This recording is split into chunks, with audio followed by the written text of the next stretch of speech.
حکومت کی طرف سے اگر مس ہینڈلنگ ہو گئی اس کیس کی تو پتہ نہیں کیا ہو جائے گا. حکومت نے، پاکستان کی حکومت نے ٹھیک اس کو ہینڈل کیا ہے؟ میں سمجھتا ہوں پاکستان کی وفاقی حکومت، اگر حکومت سے آپ کا مطلب وفاقی حکومت ہے، فیڈرل گورنمنٹ ہے، فیڈرل گورنمنٹ کے لیے یہ بہت مشکل مومنٹ تھا. ٹھیک ہے. مشکل مومنٹ اس لیے تھا کہ جیسے میں نے پہلے کہا کہ ایک صوبائی حکومت جو ہوتی ہے، جیسے پنجاب کی حکومت تھی، ان کو ڈائریکٹلی ڈیل نہیں کرنا پڑتا خارجہ تعلقات کے ساتھ. ان پہ وہ دباؤ اور پریشر آتا نہیں ہے. روز IMF کے ساتھ ڈیل کرنا، ورلڈ بینک کے ساتھ ڈیل کرنا، امریکن گورنمنٹ سے ڈیل کرنا، کبھی پیرس کلب سے ڈیل کرنا، کبھی افغانستان، تو ان پہ بہت زیادہ دباؤ اور پریشر تھا. ٹھیک. اور پاکستان کی تاریخ بھی یہی رہی ہے کہ فیڈرل گورنمنٹ پہ جب امریکہ کا دباؤ آتا ہے تو وہ بہت زیادہ اس کے پریشر میں آتے ہیں، بہت زیادہ بچ کرتے ہیں. میری انڈرسٹینڈنگ یہ ہے کہ فیڈرل گورنمنٹ نے شروع میں یہ سوچا کہ ہم بڑی آسانی سے لوگوں کو سمجھا بجھا لیں گے، پنجاب گورنمنٹ سے نیگوشیٹ کر لیں گے، فورن آفس کو شاید سمجھا لیں گے، کوئی ہم اس کا آسان حل نکال لیں گے. پہلے 2-2.5 ہفتے فیڈرل گورنمنٹ کی غالباً اس قسم کی کوشش رہی.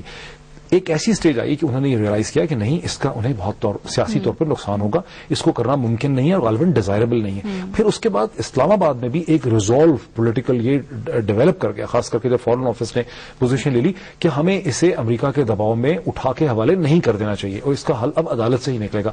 تو فائنلی میں سمجھتا ہوں کہ فیڈرل گورنمنٹ نے ایک وائز ڈیسیجن کیا اور اس پہ کھڑے رہے. اچھا، یعنی آپ کو یہ لگتا ہے کہ جو ایک دم سے ہوا شاید وہ چیز ہم لوگ ہضم نہیں کر پا رہے ہیں، تھوڑا یا تو ڈیلی بیسس پہ جس طرح میڈیا میں یہ چیز آتی ہے، عوام کے دماغ میں یہ چیز بٹھا دی جاتی کہ یہ فائنلی ہونے جا رہا ہے اور ان کے اپنے ہی لواحقین کی طرف سے کیا جا رہا ہے تو اتنا بڑا پرابلم نہ بنتا.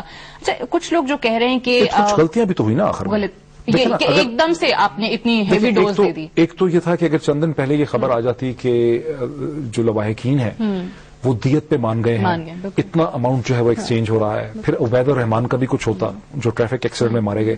امریکنز نے نہ تو ان لوگوں کے نام دیے، نہ ان کے لیے ڈپلومیٹک امیونٹی لی، نہ وہ گاڑی لاہور کاؤنسلیٹ کی حوالے کی. پھر پتا چلا کہ وہ امریکنز پاکستان سے چلے گئے، اس پہ بھی کچھ نہیں ہوا.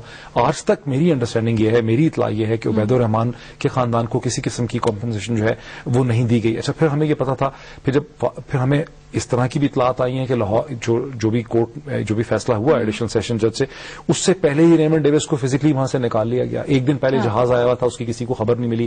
پھر یہ کہ ایگزٹ کنٹرول لسٹ میں جب ان کا نام ایک پٹیشن کے نتیجے میں لاہور ہائی کورٹ نے ڈالا تو اس ایگزٹ کنٹرول لسٹ میں اس نام کا کیا ہوا، وہ تو اس میں سے ہٹایا نہیں گیا. تو آپ نے ایک طرف تو یہ ہے کہ عدالت کی جو انٹیگریٹی تھی، عدالت کی جو عزت بنی ہوئی تھی پاکستان کے لوگوں کے سامنے، اسے ہم نے 3 سال کے بعد کیش کر لیا اور آج لوگ عدالتوں پہ انگلیاں اٹھا رہے ہیں. لوگ کہہ رہے ہیں کہ جوڈیشری نے اپنا رول نہیں پلے کیا. اور دوسری طرف جہاں ایک ایگزٹ کنٹرول لسٹ میں نام تھا، لاہور ہائی کورٹ کا ڈیسیجن تھا، میں حیران ہوں اس کا کیا ہوا. اس کی کوئی ایکسپلینیشن ہی نہیں ہے. یا تو اس کو کوئی ہٹایا جاتا یا وہاں پہ دوبارہ یہ کہا گیا کہ نہیں جی یہ ایک بڑا ایک انٹرنیشنل ایشو ہے، یہ بڑا امپورٹنٹ ایشو ہے اور ایگزٹ کنٹرول لسٹ میں لاہور ہائی کورٹ کے فیصلے کی پرواہ نہیں کی گئی. تو یہ چیزیں تو ہوئی نا بڑی افسوسناک. اچھا، اس میں جو پروونشل گورنمنٹ کا ابھی تک رول نظر آ رہا ہے، اس کی رہائی کے بعد سے ابھی تک پنجاب حکومت جس لا علمی کا اظہار کر رہی ہے، اس سے آپ کو کیا سمجھ میں آتا ہے کہ رانا ثناء اللہ وہاں کے وزیر قانون ہو کے بھی کہتے ہیں کہ نہیں مجھے نہیں پتا جہاز کہاں سے آیا تھا. کیا یہ چل کیا رہا ہے؟ کیوں اتنی لا علمی ظاہر کی جا رہی ہے؟ اس حد تک تو خیر رانا صاحب کا کہنا صحیح ہے کہ ظاہر ہے ایئرپورٹ جو ہے وہ فیڈرل گورنمنٹ اسے کنٹرول کرتی ہے. وہاں پہ جو ادارے ہیں اگر اس کا کنٹرول ہے، امیگریشن کا ایگزٹ کنٹرول ہے، وہ فیڈرل انویسٹیگیشن، لیکن جیل مینول کی خلاف ورزی وہ چیز تو سول ایویشن کا کنٹرول ہے. لیکن پولیس نے بہرحال ان کو حوالے کیا. عدالت کا جو سارا جو اس کی پیروی ہو رہی تھی، جو کیس کی ساری کی ساری ہیئرنگ ہوتی تھی، وہ پولیس کے پاس ہو رہی تھی، وہ اس کے اندر ہو رہی تھی، جیل میں ہو رہی تھی. تو رانا ثناء اللہ صاحب کا یہ کہنا کہ ان کے نالج ہی میں نہیں تھا، یہ بات تو ماننے والی نہیں بنتی. لیکن ان کا یہ کہنا ٹیکنیکلی طور پر ٹھیک ہے کہ جس طرح سے فیصلہ جن بنیادوں پہ ہوا اس میں پنجاب کی حکومت کا بہت زیادہ کلیئر رول نہیں تھا، اسے روک نہیں سکتے. اچھا، لیکن اس میں اب 2-3 چیزیں سامنے آ رہی نا کہ ایک تو آپ نے ٹھیک ہے دفعہ 302 لگا دی، اس کے تحت مقدمہ چلا، وہ چلا گیا. باقی کیسز ناجائز اسلحہ، اس میں آپ اس کو سزا دیتے ہیں صرف 50 دن کی، آپ اس کو جرمانہ کر دیتے ہیں. باقی دہشت گردی ایکٹ کے تحت یا اور جو قوانین ہیں اس ملک کے، اگر وہ اسی طرح سے اسلحہ بھی برآمد ہو رہا ہے، باقی ساری چیزیں بھی ہو رہی ہیں، آپ کہتے ہیں کہ جی اسپائی بھی تھا، اس سے حساس مقامات کی تصویریں بھی نکل رہی ہیں، باقی ساری انفارمیشن بھی اس کے پاس تھی، تو اس کے تحت کیوں نہیں مقدمہ چلایا گیا؟ اس میں کوئی شک نہیں ہے کہ عدالتی کا جو تمام عدالتی پروسیس تھا، جو عدالت کا سارا پروسیس تھا، اس کو ایک کارروائی کے طور پہ یہاں استعمال کیا گیا، اس کو ایک ریچول کے طور پہ استعمال کیا گیا. ملک کے اندر اعتماد پیدا کرنے کے لیے، بیرونی ممالک میں امریکہ کو اور مغربی دنیا کو یہ بتانے کے لیے کہ یہ عدالت کے تھرو ہی حل ہو سکتا ہے.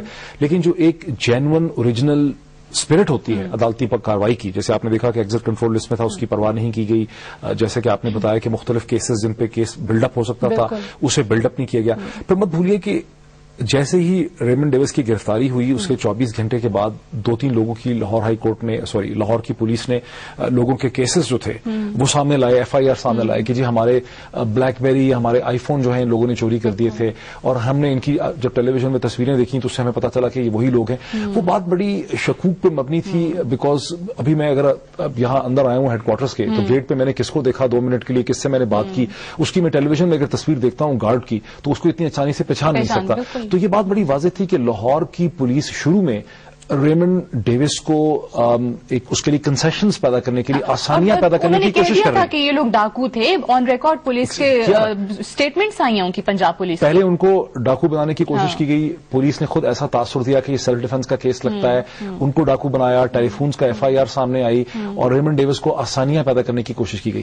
پھر جب دیکھا کہ پولیٹیکل دباؤ بڑھ گیا ہے, جب پولیٹیکل دباؤ کو بڑھتے دیکھا تو لاہور پولیس نے پینترا بدل لیا, جس سے یہ لگتا ہے کہ لاہور پولیس جو ہے وہ تھرو آؤٹ اس کے ڈیسیجنز جو ہیں وہ پروفیشنلزم سے زیادہ سیاسی بنیادوں پہ چل رہے تھے اور آخر تک وہی چلتا, یعنی وہ پریشر تھا اور اسی میں سے انہوں نے کہا کہ اب کسی طرح سے نکلنا ہے اور اس کو بھی نکالنا ہے. رائٹ, ڈاکٹر موہت پیرزادہ ہمارے ساتھ اسٹوڈیو میں موجود ہیں. ریمنڈ ڈیوس کی رہائی کے بعد جو سینیریو اس وقت بنتا نظر آ رہا ہے, کیا امپلیکیشنز ہو سکتی ہیں, ہم اس پہ بات کریں.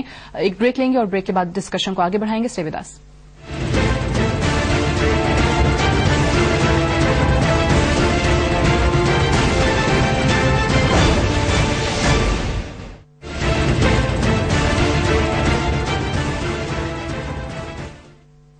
جی ویلکم بیک, آپ دیکھ رہے ہیں نیوز نائٹ سعدیہ افضال کے ساتھ. اچھا, اس میں جب ہم انویسٹیگیشن کی بات کر رہے تھے تو ایک پوائنٹ کل بھی انفیکٹ میں اپنے پروگرام میں اس کا ذکر کری تھی کہ وفاقی حکومت کی جہاں تک بات آتی ہے تو وہاں انہوں نے پھر جوائنٹ انویسٹیگیشن کی بات کیوں نہیں کی. FIA کا ادارہ جو ہے وہ وفاق کے انڈر ہے, اس کے تحت کیوں اس طرح کی کوئی انویسٹیگیشن تحقیقات نہیں چلائی گئی. انفیکٹ میں اس ویڈیو کا یہاں پہ ذکر کرنا چاہوں گی جو کہ پرائیویٹ چینل پہ ریلیز ہوئی اور اس میں جو انویسٹیگیشن کا لیول تھا وہ ہمیں نظر آیا, جہاں پہ پنجاب پولیس کے افسران اسے کہتے ہیں اور پانی مانگتا ہے اور کہتے ہیں کہ جی نو منی نو واٹر. تو اس حد تک آپ اتنے امپورٹنٹ بندے کی جس کو آپ کہہ رہے ہیں انویسٹیگیشن کر رہے ہیں تو وہاں پہ ہمارے فیلئرز نہیں ہیں. دیکھیے وہ جو رپورٹ دنیا ٹیلی ویژن پہ ریلیز ہوئی تھی وہ میں نے دیکھی ہے, پھر وہ بعد میں انٹرنیٹ پہ بھی بہت زیادہ کوٹ ہوئی تھی.